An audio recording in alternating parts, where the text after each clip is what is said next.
Hi, how are you? Okay, so this is the Postman session. So where we are going to discuss about the REST Assure API testing. But before that, as I have committed with you that I will make some helping document for you. So here are the some document which you can use and prepare yourself for the interviews. Okay. So first of all, we will go and click and see that the basics of the APIs. And at the end of this session, we will go and do some practical with the help of, you can say, the API different known methods. So HTTP words also called the methods of the API. And so here are the different method I have listed down for you. So you can see that like what is GET doing, is post doing, what is put doing. So and what is the difference between the get and the post and the put and the patch. Then we will see that what we have in headers, and like the application type, content type, length of the content is matter when we are doing the automation of the API testing, and also the load testing. So we need to see then cache control of the API during the running on any system. And also here you can see different type of statuses we do have in API testing. They are categorized in five major categories. So that's how you can easily get the information and reply in the interviews. Like the first one, which starts with the one is with the informational, two with the success messages, three with the redirection, four with the client server error, and the five with the server errors. So then we do have the three type of API and the four type of API design. Mostly the REST and the SOAP is doing all over the world and well renowned as well. But we do have the GraphQL and API and gateways as well, where we are dealing with the GraphQL. So a query language and the runtime builder is using to make the API. So those gateways are the most important type of API, which is basically dealing with the high level scale application where we need to communicate between different application on heavy data, and you can say the heavy parameters. And then here is the architecture things related to the API. We do have different type of architecture which we can use in API. So the very famous is the microservice nowadays, this one. So in this basically what we are doing is that we are using things in a independent mode, and we can sell out that independent thing API instantly to someone. So that's why it's called a microservice. Like the micro is observing thing at a very minute level. So that's how we can utilize this approach in API in the architect of API as well. So then we do have some other pattern as well. It's I have tried to write one liner description for each, so you can easily understand. And if you really need to learn this thing more, so we can maybe make some more session, because it's not easy to cover these all things. Now you will easily understand that by reviewing this document, that we do have lot of things. Maybe it's not easy to capture maybe in a our video in a maybe a 20 minute, in a 30-minute video. But that's why I have made document for you, so which will help you and you can get back to me with your questions. Doesn't matter that we have done our deal and after that or before that. So here is the security prospect of the APIs. We do have a lot of different ways to do the API. The OAuth is a very famous mechanism nowadays, which is helping us basically in the authentication. So then come to the more about you can say the API development side. Then we do have the Postman, SOAP, Swagger, JMeter, TestRail. These are the tools which we can utilize in, you can say, the in the security testing for the APIs. Yeah. So, and give me a second. So these are the tools which we can use. And today in our session, we will go and use the Postman, but we can do any other tool to do the testing of API. So API development based on Node.js, Django, Flex, and Spring as well. These are different tools. And then if we talk about API performance, these two concepts are very important. That as I've already discussed about the caching in headers, and now here you can see that a technique to improve the API performance. It means that when we are running the APIs in performance mechanism, in performance genre, we need to store some of the information in the caches to fast retrieval during the running. So that's how the cache is working. So the throttling is the same thing, that the limits of rate request processing API in 1 second, in 1 minute, maybe you can say. It depend on the logic which we have in our application, in our API building. So here are some other things that how the implementation platform, the API monitoring platform, and then we do have standard for API writing. So the JSON format, the HAL hypertext application language, JSON LD, and the OData. So these are the API standards which we can utilize during the you can say the development. So here are some other aspects which you can go through yourself and get back to me with your question and answer if you have. So here is REST Assure API, RESTful API. So we will go and also discuss that what's the difference between the REST Assure and the SOAP API as well in another document. So you will go through this document and get back to me with your question. So here is the document where you can see that I have downloaded this for you from internet. It's a very quick and very basic definition.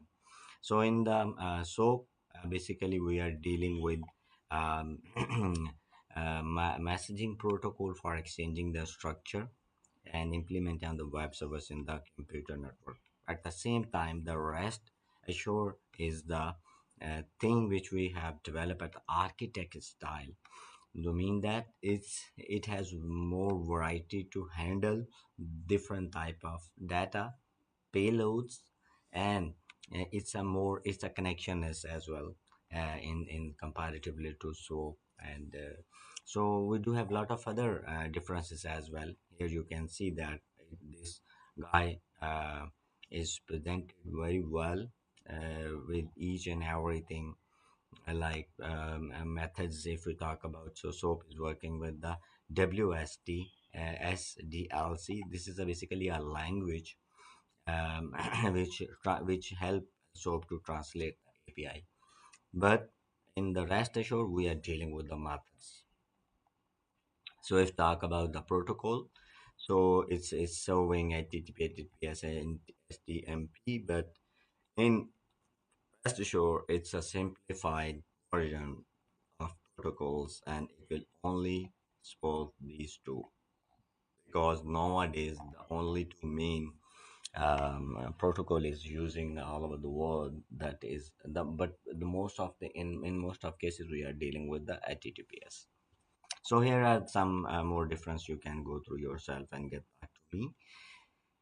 So although I do have some more document for you, and here is the one presentation which I have made for you, where the basically the agenda that how we can do the performance testing using any tool, because you are seeking for job, so you need to understand this, that what is the performance testing, how we can do, and what are the main things which we need to monitor during the performance testing. So these are some concept which we need to benchmark when we are running when we are seeking any load testing, like memory, measure response time, resource utilization, memory leakage, keep eyes on the memory leakage, logs, throughputs, capacity planning, product evaluation, acceptance.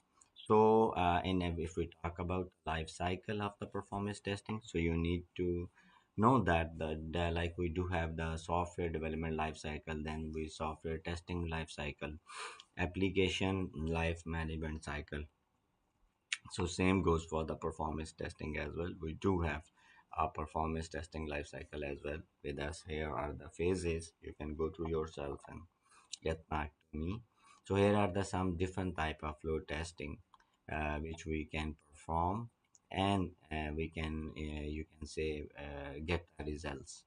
So here are the basically the main thing, that what is the load testing and what is the difference between the load and the stress testing. So in load testing, we are seeking the application under load on a decided, you can say the threshold, but in the stress, we don't know about the threshold, and we will put the load on the application and then see the result. So this is the basic difference between the load and the stress. And if we take the example, so in the load test we will put in the handsome load, like if your application, you are dealing with the e-commerce application, so means that you are you have benchmark with 2 lakh user in, you can say, the peak hour on your side, and we have to generate the 2 lakhs user load on the side and see the behavior of the application. But in our if we talk about the stress, so in that case we will execute side, but not till the 2 lakhs user. We will increase the user count gradually and see the burst point of the application and the behavior of the application. So that's this is the main difference between the load and the stress. So then we do have volume and this blah blah, and the spike testing and the endurance. So here are the main important thing that which you need to especially understand if we talk about the API testing. And it doesn't matter that it's soap or rest.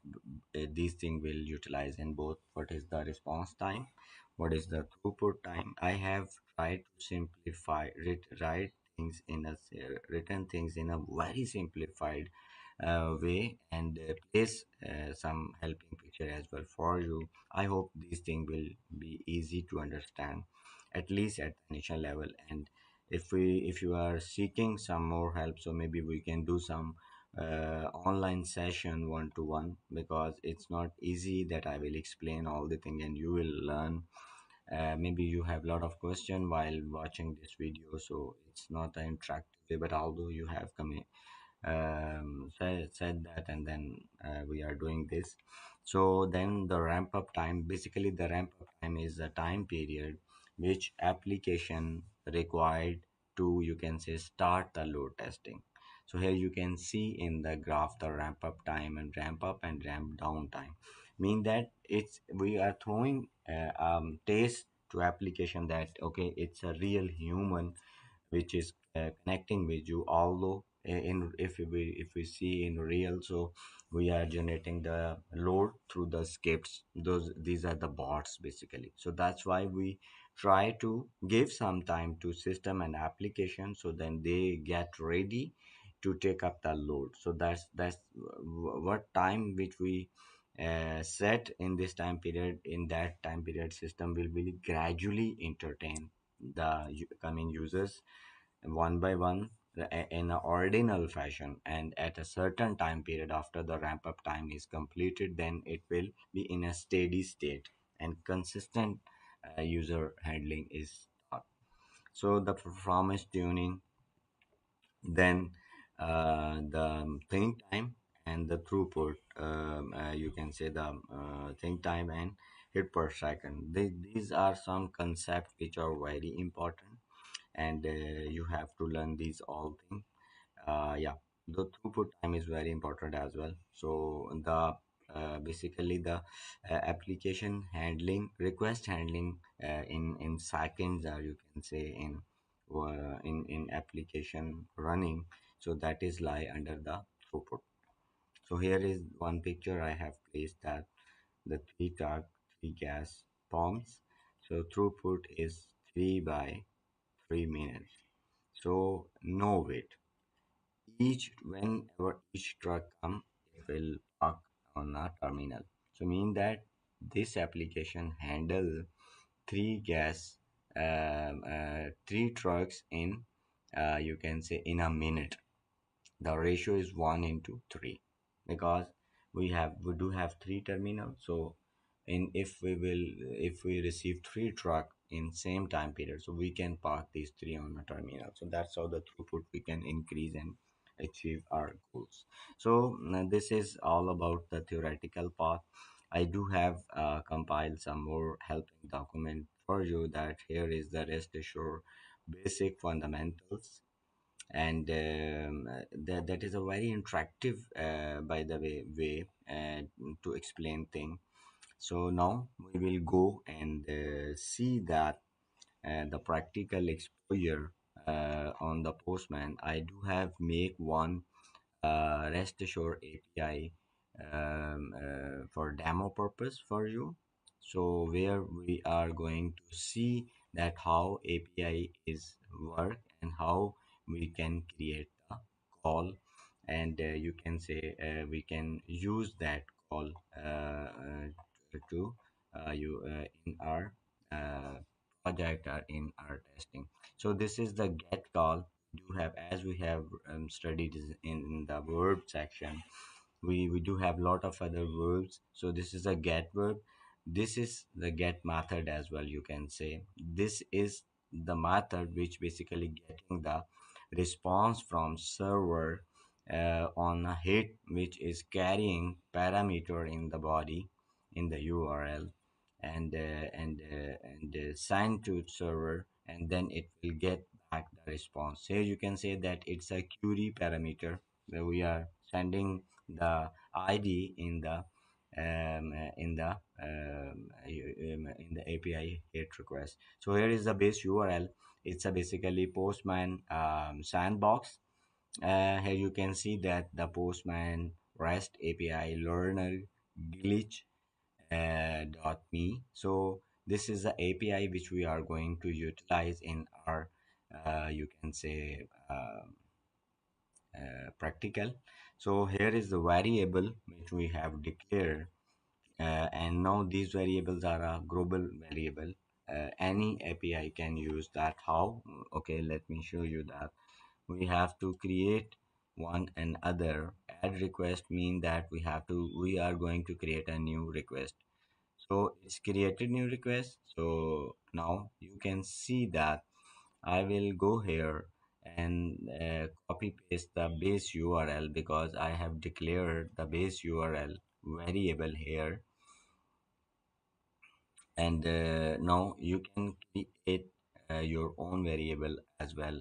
It's a very simple and thing, like okay, I will show you how we can create. Here you can see, if just I have clicked, it will start showing me the variables which we have already declared in the you can say Postman. So now you can go here and see the collection. So here I will go and create the new variable base URL, base URL 2 underscore 2. Okay, so now because it's a sandbox, so I will place the same URL here, and then the value of this is the same. So same goes for the ID. I do have the ID variable already created for demo purpose. Now I will go and use this new created variable for your request, and okay, now I will go here and select this one.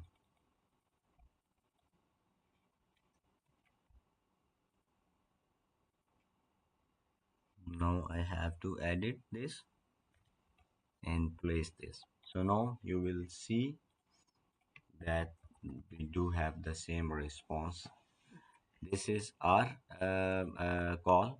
Here you can see that you made a get request. So here is the Postman sandbox call which they are using with the base one. Okay, so now here are some you can say other things, the parameters which we are using in the API. So like here you can see that I am also using the params, and if I will change the value to 2, so let's see what it will yeah, it's returning me the same response. Okay, now let's see that if we will put 0, what it will do with us. Okay, now so we have to leave this empty and then hit. So in all the cases, so they have tackled that and handled this thing that a response will be same.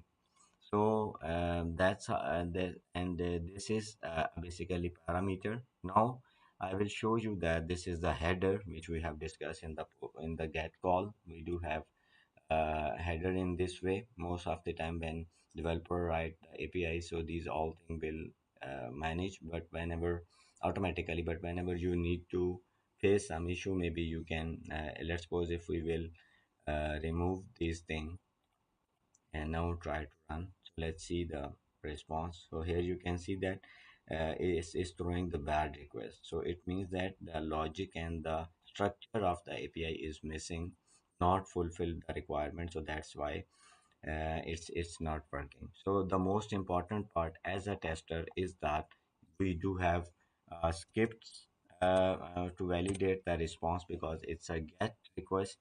So here are the ways from where you can say the uh, validate the response of the response of the request. So we do have the prerequisite as well. In coming cases, we will do and use some prerequisite part as well. But in this tutorial, in this session, we will for this call we will only see the you can say the post response. So here you can see first of all we will see and check that are we getting the response 200. So this is the script which we can use, and from here you can get the some basics scripting help, and you can use that in your programs. So but I do have used some extra function and some advanced level things as well in the scripting. Here we can see that we are checking the property of the message as well, and equivalency, and we have placed an assertion on the response as well. So here I have write down the logs for you. So in the console section from the bottom you can see the log of your running script as well. So now I am going to hit the API and see the response. So in our case the basically uh, uh, the response is this one, you made a get request. So here now you will keep eyes on this, that we have write three test cases, three validations, and now I will hit again. You will see it will show me the status. Now we will walk through. The request is you made a get request. So header we have already seen, and now that we have placed these three validation case by case. So first of all your response is 200, yes. Message key exists in the response, yes. Here is the message. And now uh, the message value is correct. You made a get request. So this is how the things are going, and the things are going and basically using. So here at the bottom I am writing the log, and the message is correct or not. So now here you can see in the console as well we have write down each and every single step here, and you made a get request. Here you can see. So same goes for the other call as well. I have explained and spent some more time on this call because rest of the calls are just change the method, but all the things are same. Like now we shifted in the post. In the post normally we have a payload. So here is the name, is a parameter, so I have placed my own name. So you can place any name here like Hadi David Brian Laura. So now you will hit this and you will see the response and all the things. When you made a post request with the following data, so data name is the brand Lara. So here you can see that I have also placed the prerequisites of the request. So all the cases successfully passed because I am checking that key is defined and key is utilizing in my script, and at the end I have written the payload which I have captured in console as well. I will again run and show you the console as well. So here you can see that in the console I have written the payload validation, and then the Postman glitch API is you can say the further body and request response what we have sent and that we have get from the Postman. So that's how we can use, and here you can see that the message which we have passed to the API in the console as well. You can commit the console part as well, so it's your call. So we do have the post response as well. Here we can see that if I will send this and the one post request is successful. So in this case we are checking the status. Let's suppose if I will change the status into 400 and 401. Now let's see that the result of the test results will be fail and change. Here you can see the test results were now it's saying that we are expecting the 200 response, but we one of in is not expected. Mean that the 400 and the 401 we are expecting, but in actual the code response is 200 or 201. So that's how the we can see, and now we can use the and see the post updated data. So here we are also use the scripts in the pre-section. So we will do some you can say the post response as well. So I have placed the post response validation like we have did in the get. I have placed some validation in the delete API. So where we are deleting some stuff, it's also a one-way directional call. It will just go and hit the database. So here you can see that I have placed some validation that the message should be 200, message contain the key, and then the data should be deleted, and then the ID should be clear. So that's how we can do some API testing. It's a more important thing, and that we need to understand the API structure, which we have discussed at the start, and what are the method, what are the rate limit, and these things are basically asked in interviews. And you need to know the basic difference between the put and the get, because put and the post, because both are sending request towards the server. So these things need to learn. We do have a lot of other things which can we share and discuss in coming session. Here is one another API which is basically cars data API. So I have just make one you can say quick script for you where we are getting the response because it's a get API. So here I will show first what is the response which we are getting when we will hit this API to server. So here you can see that it's a big API containing almost more than 7 to 8 you can see the parameters. So I have skipped like we have did in our initial API CRUD operation. So here you can see that we can check each and every parameter types, their value, and stuff like that. So we can use anything to check and anything to place for validation in our API. So let's suppose now I will run this and you will see the results. It will show me the validation API response payload is passed. So we have captured all the cases in one method, although we can utilize different method one by one if we need to increase the count of test cases and if we need to track the count of test cases.